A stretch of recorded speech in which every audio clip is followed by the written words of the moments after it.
उसके बाद एक माहिदा होता है कि 10 लोगों को छोड़ेंगे।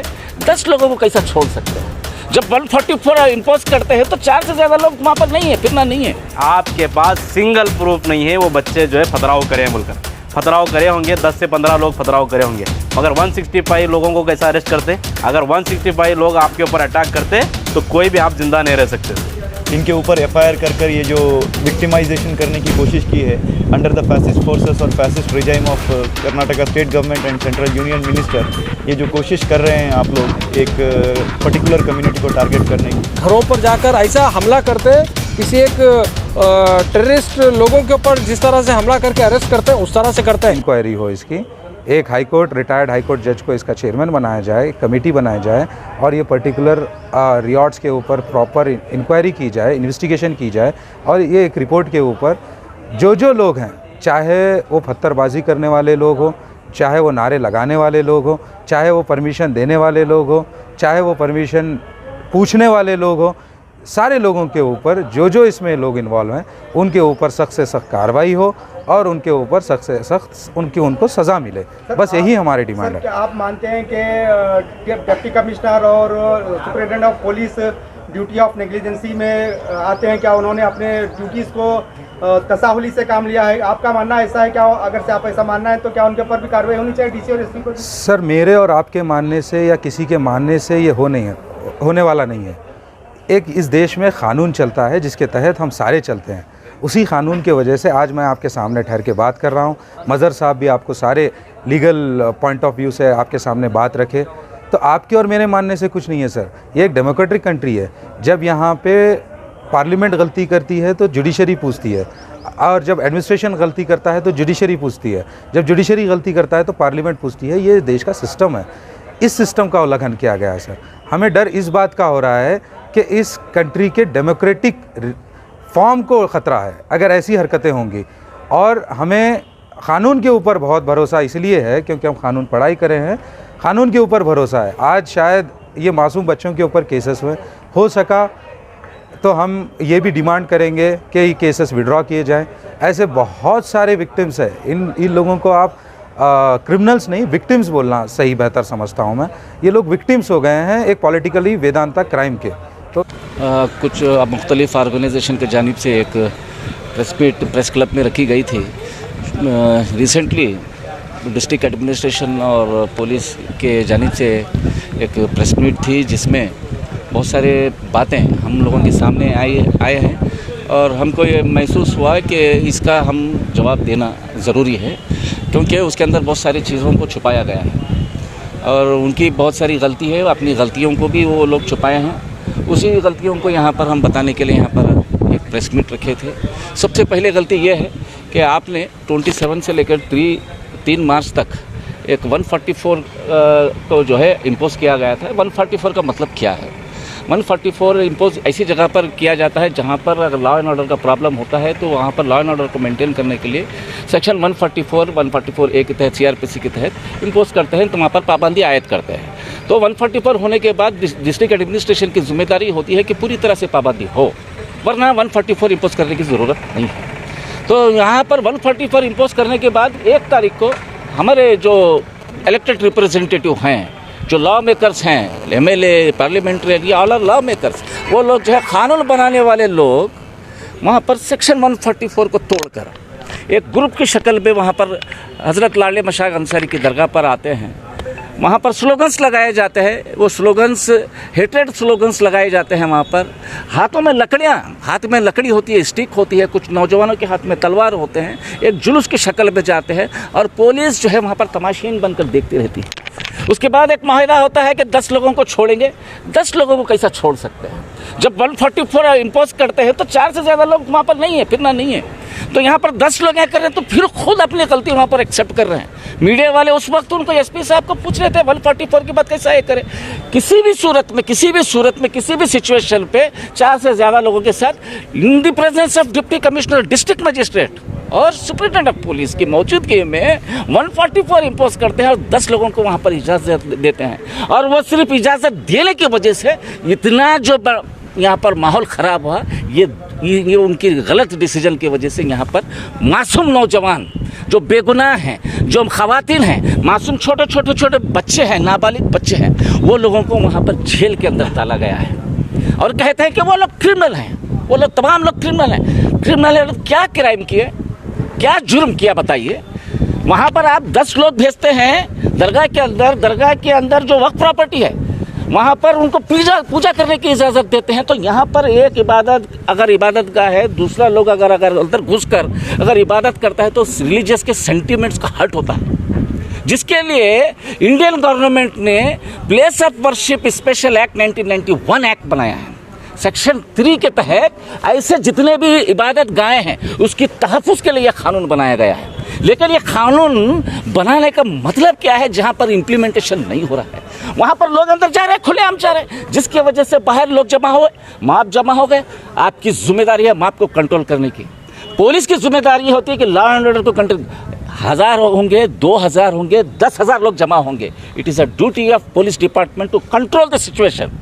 आप केस करने से कंट्रोल नहीं होता है सिचुएशन, आप लाठी चार्ज करने से कंट्रोल सिचुएशन नहीं होता, क्योंकि आपकी सबसे बड़ी गलती वो 10 लोगों को वहाँ पर जो आने दिया है ना, वो सबसे बड़ी गलती है। अगर किसी एक पुलिस वाले के ऊपर अगर पत्थर अगर गिरता है, अगर उनको मामूली से चोट अगर लगती है तो 307 केस डालते हैं। सेक्शन 307 के अंदर करके 160 लोगों को अरेस्ट करके गिरफ्तार करके उनको तमाम लोगों को जेल के अंदर डालते हैं और कहते हैं कि ये पूरे क्रिमिनल्स हैं। कैसा क्रिमिनल्स होते हैं?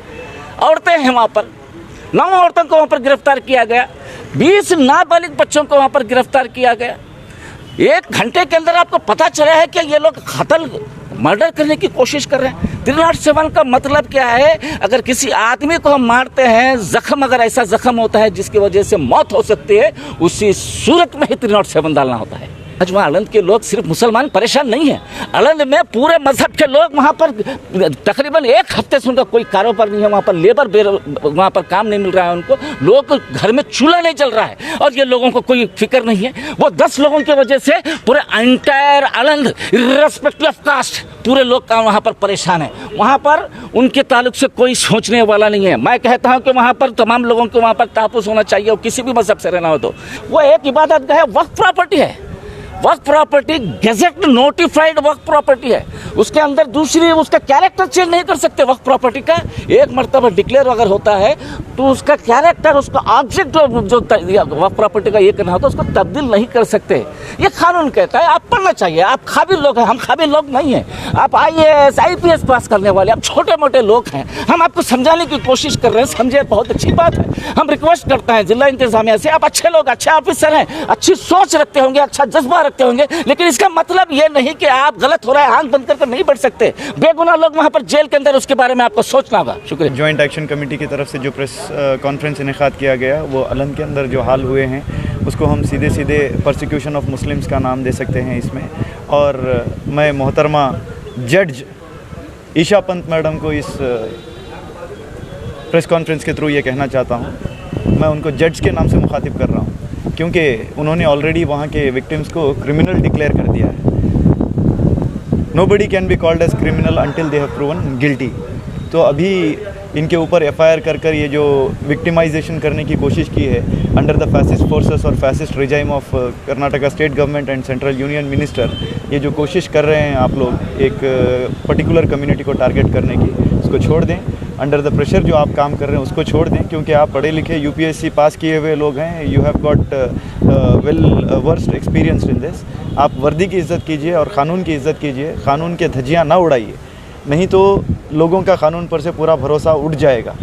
तो आज की ये प्रेस कॉन्फ्रेंस में हम मैसेज देने की ये कोशिश कर रहे हैं डिस्ट्रिक्ट एडमिनिस्ट्रेशन को, जो भी उनके प्रोसीजरल लैप्स हुए हैं और जो भी फैसिस्ट ताकतें इनके पीछे हैं और जहाँ जहाँ से ये इंस्टिगेशन हुआ है, हु आर द परपिट्रेटर्स, असल परपिट्रेटर्स हों और इंस्टिगेशन जिसने किया है उन लोगों के ऊपर कार्रवाई हो, और बेकसूर लोगों को जो राइट्स वायलेशन, उनके ह्यूमन राइट्स को वायलेट करते हुए उनके ऊपर जो कार्रवाई की गई है उसको इमीडिएट विड्रॉ करें और प्रोसीजरल लैप्स जहाँ पर हुए हैं उसको करेक्टिव मेजर्स करें।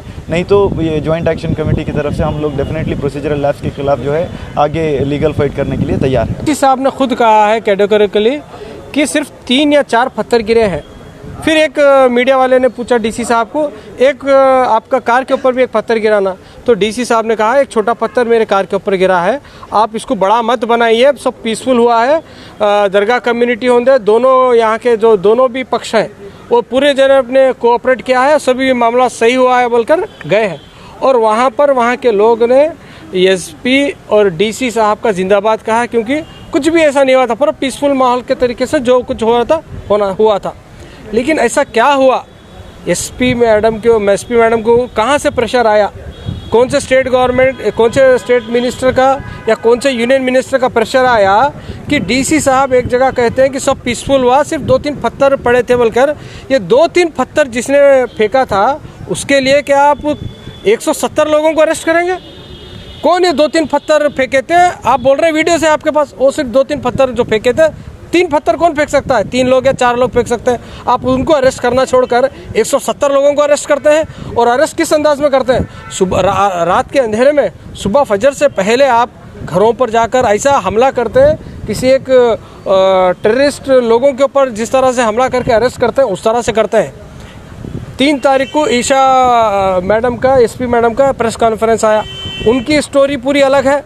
डीसी साहब जो 1 तारीख को जो स्टेटमेंट देते हैं उसका अलग है। इसका मतलब क्या, किसके प्रेशर में डिस्ट्रिक्ट एडमिनिस्ट्रेशन ये अलंद के मासूम लोगों के ऊपर कार्रवाई कर रही है, ये हमें मालूम होना चाहिए। डीसी साहब ने तो पूरी खुली तौर पे कहा कि पूरा पीसफुल है, मैं सबका शुक्रिया अदा करता हूँ, सब ठीक होगा। लेकिन किसके प्रेशर में ये 170 लोगों को अरेस्ट करे बोलो? औरतें जो बाथरूम में थे उनको बाथरूम से खींच के निकाला गया, नाइटी में अरेस्ट किया गया, लोगों के पास चप्पलें नहीं थे, बनीनों में अरेस्ट किया गया, चड्डियों के ऊपर खींच के उनको अरेस्ट किया गया, घरों से लेकर पुलिस स्टेशन तक मारते हुए उनको लेके गए हैं। ये कहाँ का इंसाफ है? एक तरफ एडमिनिस्ट्रेशन खुद कह रहा है कि सब पीसफुल है, सब जने एक दूसरे को थैंक यू बोले गए, रात में ऐसा किसका प्रेशर है जिसकी वजह से ये सब कार्रवाई, ये सबसे बड़ा सवाल है।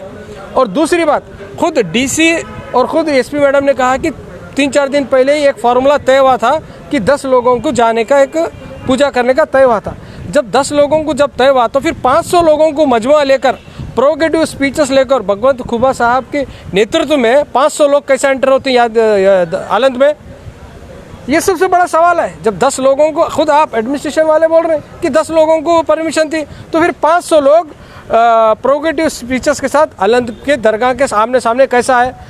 बचाने के लिए जमा हुए थे वो आरोपी हुए, और जो दंगाई बाहर से आए थे वो लोग हीरो हो गए।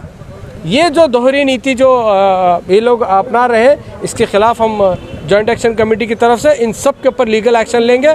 और जहाँ भी ये जो जेल में, बीदर के जेल में, बीजापुर के जेल में, रायचूर के जेल में, बल्लारी के जेल में जितने लोग भी मासूम लोगों को जेल में डाले हैं, जॉइंट एक्शन कमेटी और दीगर ऑर्गेनाइजेशन की तरफ से उनको लीगल एड दिया जा रहा है। और ये जो डिस्ट्रिक्ट एडमिनिस्ट्रेशन की जो लापरवाही हुई है और ये जो हिडन एजेंडा के तहत जो काम बीजेपी गवर्नमेंट की है, इसको हम आगे दिनों में एक्सपोज करेंगे। चाहता हूँ डीसी और एसपी की वजह से ये पूरी चीज़ें हुई हैं। ये दोनों ही जो है वायलेंस के ज़िम्मेदार हैं, क्योंकि 8-10 दिन पहले से इनको मालूम था संघ परिवार के लीडर्स मुतालिक आंदोला स्वामी MLA यहाँ के पूरे लोग जो है प्रोवोक कर रहे हैं, लोगों को अलन चलो बोल रहे हैं, तो उस पर इन्होंने फ़ौरन कार्रवाई करना चाहिए था। एसपी मैडम को शर्म आनी चाहिए, जो लड़के दरगाह की हिफाजत के वास्ते ठहरे थे उनको जो है फसादी बोले हैं, राइटर्स बोले हैं। एसपी मैडम को मैं बोलना चाहूँ, कोसी के किताब आप पढ़कर जो एसपी बनी हैं, वो जो लड़के थे वो दरगाह की हिफाजत के लिए ठहरे थे। आपके पास सिंगल प्रूफ नहीं है वो बच्चे जो है फतराव करे हैं बोलकर। फतराव करे होंगे, 10 से 15 लोग फतराव करे होंगे, मगर 165 लोगों को कैसा अरेस्ट करते? अगर 165 लोग आपके ऊपर अटैक करते तो कोई भी आप ज़िंदा नहीं रह सकते थे। वहाँ पर वो हरकत नहीं हुई है। पूरा जिम्मेदार जो एसपी और डीसी हैं, दरगाह कमेटी जो सालों से चलते आ रहा, चलने देना था। क्यों उसको इशू क्रिएट किए हैं? एसपी मैडम जो गैर जिम्मेदाराना बयान दिए हैं, सबको राइटर्स बोले हैं, लकड़ी जमा किए हैं, पत्थर जमा किए हैं, बोले तुम्हारे पास इख्तियार था, तुम जाके पत्थर लेके जाते हैं, लकड़ी लेके जाते हैं। RSS वाले लकड़ी लेके जो है पूरा मार्च कर सकते हैं 3-3, 4-4 किलोमीटर, तो कोई मुसलमान अपनी दरगाह की हिफाजत के लिए लकड़ी हाथ में क्यों नहीं पकड़ सकता?